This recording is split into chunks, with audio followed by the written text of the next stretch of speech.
નમસ્કાર. High court assistant અને high court ડિવાઇસોને લગતા અમુક જે નાના એવા ડિસ્કશન્સ છે આજે આપણે કરી લઈએ. પહેલાં તો હાઈકોર્ટ આસિસ્ટન્ટ લઈએ. આજે વિડીયો બને છે ત્યારે 26 તારીખ છે, બરાબર. 25 તારીખે હાઈકોર્ટ આસિસ્ટન્ટનું ટાઈપિંગ હતું. હવે ટાઈપિંગ આપણે આપી દીધું. ગુજરાતીમાં મોટાભાગના વિદ્યાર્થીઓ હલી ગયા છે, બરાબર ને. આસિસ્ટન્ટમાં ઇંગ્લિશનું છે ઇઝી હતું કમ્પેરેટિવલી, બટ ગુજરાતી છે એમાં ઘણાના પ્રોબ્લેમ છે. તો ઓન એન્ડ એવરેજ આપણે કહી શકીએ કે ભાઈ જો ઇંગ્લિશ ટાઈપિંગ છે, બરાબર, ઇંગ્લિશ ટાઈપિંગ અને ગુજરાતી ટાઈપિંગ છે, તો ઇંગ્લિશ છે એ મોટા ભાગે આપણે એમ કહીએ ને કે ભાઈ બહુ આપણે લિબરલ રહીને તો 8 છે, 8 વિદ્યાર્થી આઉટ ઓફ 10 વિદ્યાર્થી એવા છે કે ભાઈ જેને પૂરું થયું છે. આમ તો 9 કહેવું જોઈએ, પણ મેં 8 કહું છું 9ના બદલે. અને ગુજરાતી એવું છે કે ભાઈ જેમાં ઊંધો સિનેરિયો છે આખો, કે ભાઈ 2 છે આખા 10માંથી એવા વિદ્યાર્થીઓના ટાઈપિંગ છે પૂરું થયું છે. પછી તમે કેશિયરમાં હો કે આસિસ્ટન્ટમાં હો, બરાબર ને. એમાં જો શિફ્ટ 2 છે, ગઈકાલની જે 10:30 વાગ્યાની જે શિફ્ટ હતી એમાં તો મોટાભાગના વિદ્યાર્થીઓ 3-4 લાઈન ગણાઈને 4 લાઈન ટાઈપ થઈ છે 10માંથી 10 કે 11. 10.5 લાઈન હતી એમ આપણે કહ્યું હોય તો ચાલે, બટ આપણે 10 ઉપર સ્ટીક રહીએ તો 10માંથી ઘણા વિદ્યાર્થી એવા છે કે ભાઈ માંડ 4 લાઈન કે 5 લાઈન ટાઈપ કરી શક્યા છે, બરાબર ને. હવે અત્યારે ટાઈપિંગ પૂરું થઈ ગયું એટલે હવે શું સ્ટ્રેટેજી રાખવી જોઈતી હતી એનું કંઈ આપણે અત્યારે ડિસ્કસ નથી કરતા, કેમ કે એનું કંઈ અત્યારે રિલેવન્સ નથી. બટ મેઇન અત્યારે તમે જો આખા જે એક્ઝામની દ્રષ્ટિએ તમે આખો સિનારીઓ જુઓ તો આપણી જે હાઈકોર્ટ આસિસ્ટન્ટની મેઇન્સ હતી, બરાબર, મેઇન્સ હતી એ હતી મે મહિનામાં, બરાબર ને. અને આ લોકોએ રિઝલ્ટ કંઈક આપી દીધું હતું 2 મહિનાની અંદર. 2 કે 2.5 મહિના માંડ થયા હશે મેઇન્સ તમારી પૂરી થઈને. એના જનરલી હાઈકોર્ટ કેવું કરતી હોય કે ભાઈ હાઈકોર્ટ છે ને મેઇન્સના પેપર ચેક કરવામાં ટાઈમ લગાડે. 2000 લગભગ તો 2021 કે 22ની જે ટ્રાન્સલેટરની જે ભરતી હતી એમાં 60 પેપરની અંદર 56 પેપર હતા લગભગ કદાચ, બટ એટલા ઓછા પેપર ચેક કરવા માટે આ લોકોએ બહુ ટાઈમ લગાડેલો હતો. અને જે ઇન્ટરવ્યૂઝ છે, જે રિઝલ્ટ્સ છે, બહુ લેટ આવેલા હતા એ ટાઈમે. તો મારો કહેવાનો મતલબ એમ છે કે આ લોકો જો આટલા ઓછા ટાઈમમાં પેપર ચેક કરી દેતા હોય, એ પણ આટલા હજાર, બરાબર, ઘણા વિદ્યાર્થીઓ હતા, 7,000 હતા કે કેટલા, કે 17,585 કે 8,000 કે 9,000 વિદ્યાર્થી હતા કદાચ. તો કહેવાનો મતલબ એમ છે કે પેપર્સ છે તમારા એ મારી ગણતરી પ્રમાણે હું એમ કહું છું કે ભાઈ તમારા પેપર છે ને બહુ લિબરલ રહીને ચેક કર્યા છે, બરાબર. હવે આપણને ખબર હતી કે ભાઈ આપણે કંઈક 27 રિઝર્વેશનવાળા લેવાના હતા અને 30 છે એ તમારે ઓપનવાળા નોન રિઝર્વેશનવાળા લેવાના હતા. તો આની અંદરથી આપણે જો જોઈએ ને તો એમાંય ઘણા વિદ્યાર્થી એવા હતા કોઈ મેન્સ પેપર પૂરું નથી થયું, તો એવા વિદ્યાર્થીઓ છે એને બાદ કરતા જે માણસો, જે વિદ્યાર્થીઓ આખું પેપર ભરીને આવ્યા છે એમના માટે હું એમ કહું છું કે ભાઈ ઓન એન એવરેજ જેમણે પેપર પૂરું કર્યું છે ને એને ઓન એવરેજ 40 માર્ક્સ તો આવ્યા હશે. બહુ કાપીને ડિસ્ક્રિપ્ટિવમાં કાપ્યા હોય ને તોય તમારામાંથી કદાચ ઘણા એવા હશે કે ભાઈ 50 પણ લઈ આવ્યા હશે, કેમ કે ચેકિંગ આ લોકોએ ફાસ્ટ કર્યું છે તો કદાચ લિબરલ રહેવાના ચાન્સીસ છે થોડાક વધારે હોય એવું અત્યારે આપણને પ્રાઇમરી એવું લાગે. તો ધારો કે આપણે આ 50ને અત્યારે નથી ગણતા, આપણે હાલ ખાલી 40ને જ ગણીએ છીએ, બરાબર. હવે ઇંગ્લિશ છે, ઇંગ્લિશમાં કેવું છે કે ભાઈ મોટાભાગે 10માંથી 8 વિદ્યાર્થી છે પૂરું કરીને આવ્યા છે. તો આપણે એમ કહી શકીએ કે ભાઈ ઇંગ્લિશમાં ઓન એન એવરેજ 20 માર્ક આના હતા, 20 માર્ક ગુજરાતીના હતા. તો 20 માર્ક ઇંગ્લિશમાં હતા, એમાંથી આપણે એમ કહી શકીએ કે ઓછામાં ઓછા 16થી 18 માર્ક્સ તો ઘણા વિદ્યાર્થીના હશે ઇંગ્લિશમાં. બાકી હોય તો ગુજરાતીમાં લોચા છે બધાને. હવે એમાં આપણે માનીએ કે ભાઈ ચલો ઓછામાં ઓછા 8થી 10 માર્ક બધા વિદ્યાર્થીઓને મળે છે. જો તમે પ્રોપર પહેલાંમાં આવતા હો તો, નકર શોર્ટ ચાન્સ હવે તો લાગે છે આમાં કે ભાઈ શિફ્ટ 2માંથી જેને ગુજરાતી ટાઈપિંગમાં પ્રોબ્લેમ છે એ કદાચ આસિસ્ટન્ટની રેસમાંથી બહાર પણ નીકળી જાય, બરાબર. આમાં કંઈ મૂંઝાવાની કે ડિપ્રેશનમાં આવવાની કે એવી કંઈ વાત નથી. આ જે સત્ય હકીકત છે એ આપણે કહીએ છીએ, કેમ કે ચેકિંગ છે સોફ્ટવેર બેઝડ છે, બરાબર. આપણે ઘણીવાર એવું કહેતા હોય કે સર ગ્રેસ આપે તો, પણ હવે ગ્રેસ છે એ ઓફલાઈન ચેકિંગમાં આપતા હોય કે ભાઈ ઓલું ઘણીવાર યુનિવર્સિટીની પરીક્ષામાં થતું હોય ને કે ભાઈ મોટાભાગના વિદ્યાર્થીઓ જો લોચો કરીને આવ્યા હોય તો એ લોકો શું કરે કે ભાઈ રિઝલ્ટ અપ લેવા માટે 2-4 માર્ક્સનું ગ્રેસ બધાને આપી દે કે ભાઈ 30 થતા હોય તો 5 મૂકીને 35 કરી દે, પછી ફૂદડી આપી દે તમારા રિઝલ્ટમાં. પણ આ સોફ્ટવેર બેઝડ ચેકિંગ છે. હવે આમાં લોકો કઈ રીતે ગ્રેસ આપશે મને નથી સમજાતું. આપે તો સારી વાત છે, વેલ એન્ડ ગુડ, બધા માટે સારું છે, પણ હવે આમાં ગ્રેસ આપવું કેવી રીતે? એટલે થોડુંક એ પ્રોબ્લેમેટિક વસ્તુ હોય એવું મારા ધ્યાનમાં અત્યારે મને એવું લાગે છે. એટલા માટે આપણે એમ કહીએ છીએ કે ભાઈ આ જે ઇંગ્લિશ અને ગુજરાતીની ટાઈપિંગ ટેસ્ટ છે, બરાબર, આની અંદર ઓન એન એવરેજ 40માંથી આપણે એમ કહી શકીએ કે 24થી 28 માર્ક્સ છે એ એવરેજ સ્કોર રહેશે. 40માંથી 40વાળા હોય ભાઈ, આપણે એમાં ના નથી પાડતા, પણ એને એવરેજ સ્કોર ન કહેવાય, એને ટોપરનો સ્કોર કહેવાય. હવે અહીંયા આપણે 40 કીધા મેન્સના, અહીંયા આપણે એવરેજ કહીએ છીએ. તમને 24થી 28 માર્ક્સ, 40 અને 24 તમે ગણો તો ટોટલ કેટલો થાય? 64 થાય. 40 અને 28 ગણો તો 68 થાય. જગ્યા થોડીક વધારે છે એટલે એવું નથી કહેતો કે ભાઈ 70, 75 વાળા વિદ્યાર્થીઓને જ નોકરી મળશે, એવું કંઈ નથી. પણ કહેવાનો મતલબ એમ છે કે ભાઈ જો તમે આ રેન્જમાં ફોલ આવે, બધો કોઈને ખબર નથી ભાઈ આપણને મેન્સમાં કેટલા આવ્યા, બરાબર ને? એટલે આ વસ્તુ કેવું છે, હાઈકોર્ટવાળાએ સસ્પેન્સ રાખ્યું છે કે ભાઈ તમને નથી મેન્સના માર્ક્સ ખબર, નથી તમને તમારા ટાઈપિંગના માર્ક્સ ખબર, તમને સીધું ડીવીમાં લિસ્ટ આવશે તો તમને ખબર પડશે. ને ડીવીમાં લિસ્ટ કઈ રીતે આવશે? કે જો તમે આના મિનિમમ સ્ટાન્ડર્ડમાં ક્વોલિફાય થતા હશો તો, બરાબર ને? એટલે આવું છે કે ભાઈ આમાં આપણને ખબર કાંઈ નથી, એટલે આપણે અત્યારે ખાલી આ ગણતરી જોવાની છે, બાકી એમાં કંઈ ટેન્શન લેવાનું કંઈ થતું નથી. કેમ કે હવે ભરતી, આની પહેલાંની નાની ભરતી હતી, આ થોડીક મોટી ભરતી છે, તો હવે નેક્સ્ટ નજીકના ભવિષ્યમાં કદાચ આસિસ્ટન્ટની ભરતી એકાદ વર્ષ તો નહીં દેખાય, પછી આવે તો સારી વાત છે. પણ તો ખાલી હું અત્યારે કહું છું તમને. તો આ વસ્તુ છે HCE મેન્સ અને ટાઈપિંગ.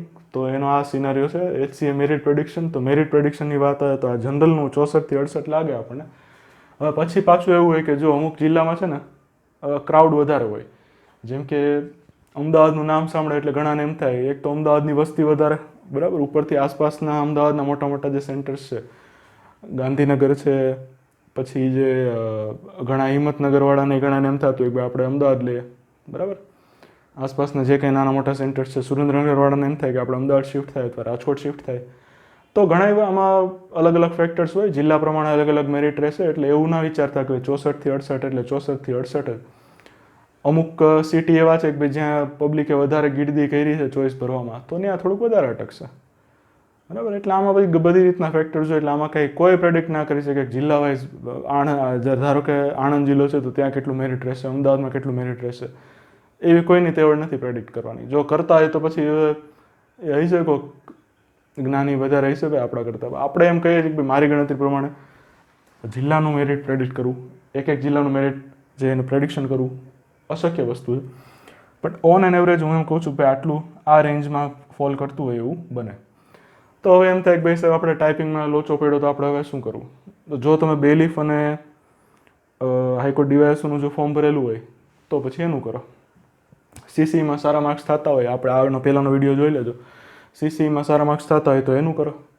અને જો એમ લાગતું હોય કે આપણે એમાંય મેળ પડે એમ નથી તો પોલીસનું કરો. અને જો આપણને એમ લાગતું હોય કે આપણે હવે સરકારી નોકરીની ટ્રાય બહુ કરી લીધી તો બીજું ઘણું છે કરવા માટે, બરાબર ને? પ્રાઇવેટ નોકરીમાં માણસો કમાય જ છે, તો એવું કંઈ નથી કે ભાઈ સરકારી નોકરી લઈ આવો તો જ જિંદગીમાં સુખ મળશે, એવું કાંઈ નથી, બરાબર ને? બહુ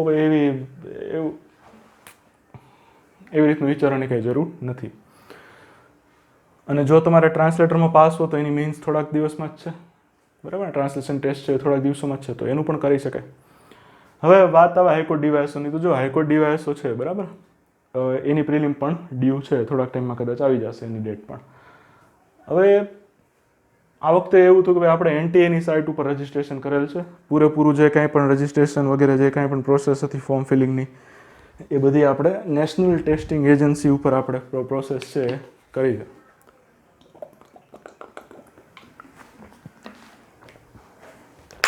હવે NTA જે સાઇટ છે, NTA વાળા જે છે પેપર કાઢતા હતા, બરાબર ને? હમણાં જેમ કે તમને જો ખ્યાલ હોય, જો તમારામાંથી કોઈ એક્ઝામ આપી હોય તો જે ટ્રાન્સલેટર હતી, હાઈકોર્ટ ટ્રાન્સલેટરની જે એક્ઝામ હતી એનું જે પેપર છે ને એ NTA વાળાએ કાઢેલું હતું. અને એ પેપર આપણે સારી રીતે જોયું, બરાબર. હવે મેઇન વસ્તુ એ છે કે NTA વાળાનો ટ્રેન્ડ કેવો છે, તો કે ભાઈ તમને એમ જ લાગશે કે તમે જાણે મિની CGL આપો છો, બરાબર ને?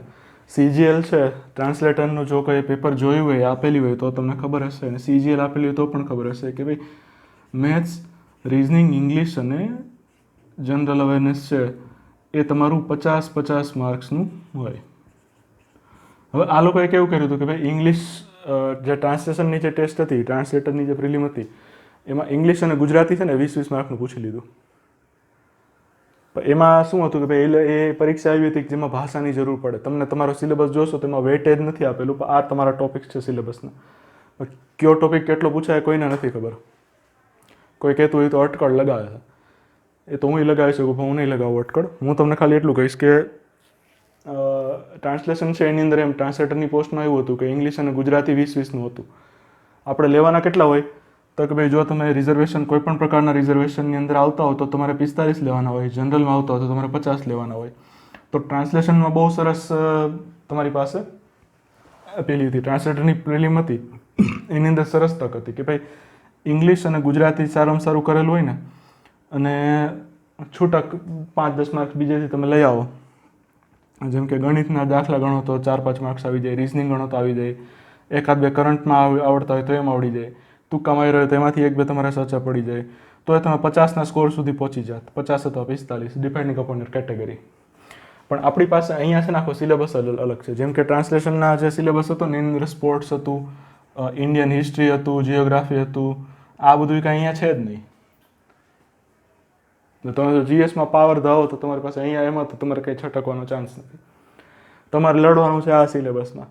સિલેબસમાં છે શું તો કે ભાઈ આ 2 ટોપિક રિઝનિંગના તમને આપી દીધા, એક મેથ્સનો આપી દીધો, એક આ કરંટનું આપી દીધું, બાકી કોમ્પ્યુટર, ઇંગ્લિશ અને ગુજરાતી. હવે આમાં રમો તમે, 100માંથી લઈ આવો વધારે માર્ક્સ. તો મેઇન વસ્તુ શું હતી કે ટ્રાન્સલેટરની જે પ્રિલિમ હતી ને એમાં તમે રિઝલ્ટ જોશો, લિસ્ટ જે આ લોકો આપેલું છે ને પૂરા 1000 વિદ્યાર્થી ક્વોલિફાઈડ નથી ટ્રાન્સલેટરમાં, તમારી જાણ ખાતર.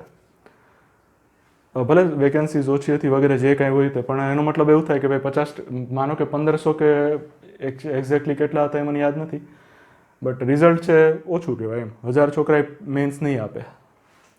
તો મેઇન વસ્તુ એ છે કે ભાઈ જે આ એનટીએ વાળાએ જે આ ટ્રાન્સલેટરની એક્ઝામનું પેપર કાઢ્યું તો એ છે ને તમને સ્કોર કરવામાં વધારે પડતી મહેનત કરાવશે. એવું નહીં થઈ જાય કે ભાઈ અરે સાહેબ આપણે ટેસ્ટ થઈ ગયા ને હાલતા એમનો મોજમાં ગયા ને આપણે પાસ કરીને આવતા રહે, એવું નહીં થાય. થોડીક મહેનત પડશે. હાઈકોર્ટના પેપર્સ છે ને એની એક ખાસિયત છે કે જ્યારે તમે હાઈકોર્ટની પ્રિલિમ આપીને આવો ને એટલે આપણને એમ જ થાય બહાર નીકળીને ત્યારે કે આપણે ઇન જ છે. બધી એક્ઝામમાં આવું થતું હોય પણ હાઈકોર્ટની એક્ઝામમાં ખાસ કરીને આવું થાય કે ભાઈ આપણે 50 જ લેવાના છે ને, કેમ કે બીજીમાં કટ ઓફ હોય, આમાં એવું કાંઈ હોય નહીં. તમે મિનિમમ સ્ટાન્ડર્ડ હોય આમાં, 70 લેવા વાળો હોય પાસ અને 51 લેવા વાળો હોય પાસ. તો આમાં એવું થાય કે તમને છે ને અંદરથી એમ જ થાય કે આપણે પાસ જ છે, આપણે ક્યાં કંઈ વાંધો, આપણે પાસ જ છે. લિસ્ટ આવે ને ત્યારે ખબર પડે કે આમાં આપણું નામ છે કે નથી એમ. સમજાય છે? એટલે આમાં કોન્ફિડન્સ તૂટતા હાઈકોર્ટની એક્ઝામમાં વાર ના લાગે અને પેપર છે મેનેજમેન્ટ તમારું માગી લે. એટલે સાવ એવું નહીં થાય કે ભાઈ તમે આસાનીથી જ્ઞાન તમે પાસ થઈ ગયા, એવું નહીં થવા દે. અને ખાસ કરીને આ જે એનટીએ વાળું જે વસ્તુ છે થોડુંક મગજ તમારું ચક્રાવે ચડાવશે. એટલે બહુ આપણે, કેમ કે મેં એનટીએની એક્ઝામ આપણી જે આમ તો મેં ઘણી આ લોકો જે સીજીએલ ને એ બધું છે આપણે આપેલી જ છે, બટ હાઈકોર્ટવાળાની એનટીએનો ટ્રેન્ડ કેવો હોય ને એ મેં એક્ઝામ આપેલી એમના ટ્રાન્સલેટરમાં, એમાં હું પાસ છું. અને જે પેપર જે રીતનું હતું એ રીતે ઘણા વિદ્યાર્થીઓને એવું લાગતું હતું કે આમાં આપણા 50 ભેગા થાય કે નહીં થાય. અને રિઝલ્ટ એનું પ્રૂફ છે કે ભાઈ ઘણાને 50 ભેગા નથી થયા. બરાબર ને? 50 આપણને એમ લાગે 100માંથી 50 શું કહેવાય, તમે રિઝલ્ટ તમે જોઈ લેજો ડાઉનલોડ કરીને. તો કહેવાનો મતલબ એમ છે કે હાઈકોર્ટની જે એનટીએ વાળી એક્ઝામ્સ છે એ તમને સ્કોરિંગમાં મહેનત પડશે એવી રીતનો પેપર તમારી પાસે કાઢશે. તો આ જે ટ્રેન્ડ છે એવો હતો, બરાબર, ટ્રાન્સલેટરની એક્ઝામનો. સીધા સાદા અમુક ક્વેશ્ચન એવા હતા કે ભાઈ તમને લાગે સીધા સાદા પણ થોડુંક માર્ક્સ તમારા કાપીને ગયા છે, એવું બનેલું છે.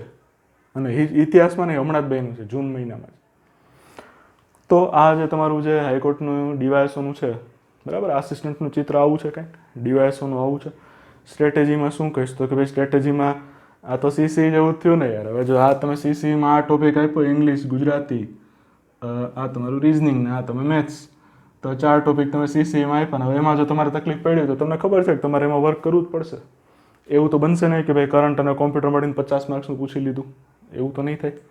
એટલે જ્યારે પછી સ્ટ્રેટેજી બનાવવાની થાય તો એક આ રીતે કરવાનું કે ભાઈ મેથ્સ રિઝનિંગમાં આપણું મગજ ન હાલતું હોય તો પછી સીએ કરંટ અફેર્સ અને કોમ્પ્યુટર કરો. કરંટ અફેર્સ કંઈ ટ્રાન્સલેટરમાં એટલું બધું હેવી નહોતું પૂછ્યું, બટ હવે ડૂબતે કો તિનકે કા સહારા કાફી હે એના જેવું છે આમાં. એટલે મેઇન છે ને એ જો સ્કોર કરવો હોય તો તમારી પાસે આ રીતનું છે કે ભાઈ તમે જો તમારે સીસીમાં તકલીફ પડી હોય તો અહીંયા તકલીફ પડશે, તો બેટર છે કે ભાઈ એમાં જે વિષયમાં તકલીફ પડી એની ઉપર કામ કરવા માંડો, બરાબર ને. બાકી એમાં એક્ઝામ આવીને જતી રહે, કાંઈ ખબર પડતી નથી. અને હાઈકોર્ટ આટલા ગણામાં માનતું નથી કે 10 ગણા લેવાના કે 12 ગણા લેવાના, એમાં કંઈ માનતા નથી આ લોકો. મિનિમમ સ્ટાન્ડર્ડ છે એ છે, એની ઉપર તમારે આગળ વધવાનું. તો સ્ટ્રેટેજીમાં આ જ કહીશ કે ભાઈ જો તમારે સીસીમાં વાંધો પડ્યો હોય તો આમાંય તમને તકલીફ પડવાના ચાન્સ વધારે છે. આમાં જો બીવડાવવાની કંઈ વાત નથી, અને મારે કંઈ કોર્સ છે તમને કંઈ વેચવાનું નથી. જો મેઇન વસ્તુ એ કે હાઈકોર્ટ હું આટલા વિષય તો કરાવી શકું, આ 1, 2 અને આ 3, અને કરંટમાં કંઈ એટલી મહેનત હોતી નથી તો 4. પણ આપણે જીએસનો કોર્સ લઈને નહીં આવીએ, બરાબર. અત્યારે મારી પાસે એટલું બધું પહોંચાય એમ ઇન ટર્મ્સ ઓફ ટાઈમ મારી પાસે પહોંચાય એવું છે નહીં કે હું આખો કોર્સ બનાવું અને ખાલી તમારી પાસેથી પૈસા લઈ લેવા એવું કંઈ હું કરીશ નહીં કે ભાઈ 1000 રૂપિયા લઈ લીધા ને પછી તમને લબડાવું પછી, એવું મારે નથી કરવું. મેઇન વસ્તુ એ છે કે ભાઈ આપણે, હું તમને આમાં ક્યાં મદદ કરી શકું, તો ભાઈ મેં તમને પહેલાં તો આ તમને સ્ટ્રેટેજી કીધી. જો સીસીમાં તમારે અઘરું પડ્યું હોય તો આને 4 ઉપર કરજો, અને ખાલી કરંટ અને કોમ્પ્યુટર ઉપર આધાર રાખીને જતા હો તો ભૂલ કરો છો, સુધરી જાજો. આમ તો તમારામાંથી ઘણા હજી સિલેબસ જોયો નહીં હોય, એની આપણને ખાતરી છે, બટ સ્ટીલ તમારામાંથી જો કોઈને સિલેબસ ખબર હોય તો આટલું ધ્યાનમાં રાખવું કે ભાઈ આપણે કરંટ અફેર્સ અને કોમ્પ્યુટરના આધાર ઉપર પાસ નહીં થઈ શકીએ. આપણે સીસીમાં જે વિષય નથી કર્યા આપણે અહીંયા કરવા પડશે. એટલે આવું થઈ ગયું. લ્યો બોલો.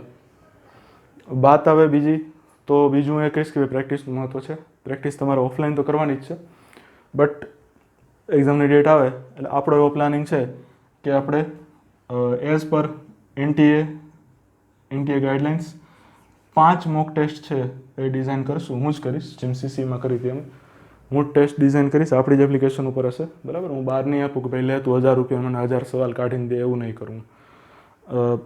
મેં એક્ઝામ આપી છે, હું જાણું છું કેવી રીતની એક્ઝામ હતી અને પાસ પણ કરી છે. બાય ધ વે એક પ્રૂફ અત્યારે દેવું બહુ મહત્ત્વનું છે તમને, બટ ઓકે કંઈ વાંધો નહીં, લઈ લ્યો પ્રૂફ. ઓલા કચરાને જેમ ભણાવતા હોય ને એ કોઈ એક્ઝામ પરીક્ષાનો ક્લાસરૂમ એ કોઈ દી જોયો ના હોય, ઇન્ટરફેસ એ ખબર ના હોય, એના કરતાં તો મારી પાસેથી પ્રૂફ માગી લ્યો તો વાંધો નહીં, મારી પાસે છે પ્રૂફ, બરાબર. તો આવું છે. એટલે હાઈકોર્ટ ડીવાયએસ માટે આપણે 5 મોક ટેસ્ટ લઈને આવશું. જેવી તારીખ આવશે એવી આપણે મોક ટેસ્ટ આપણે લઈને આવી જશું, બરાબર ને. બાકી તમારી રીતે શું કરવાનું છે? પહેલી વાત તો કરંટ કરો. કેટલાનું? વોટ એવર એક્ઝામ મે બી 6 મહિનાનું કરો એટલે તમને એસટીઆઈ છે એની અંદર પણ કામ લાગે. જો તમે ડિસેમ્બરમાં આપવાના હો તો, બરાબર. ના આપવાના હો તો સીસીમાં કામ લાગશે, ગ્રુપ બીમાં, કે નહીં તો પોલીસમાં કામ લાગશે, બરાબર. કામ કરો, તમને ક્યાંક ફળ મળી જતું હોય.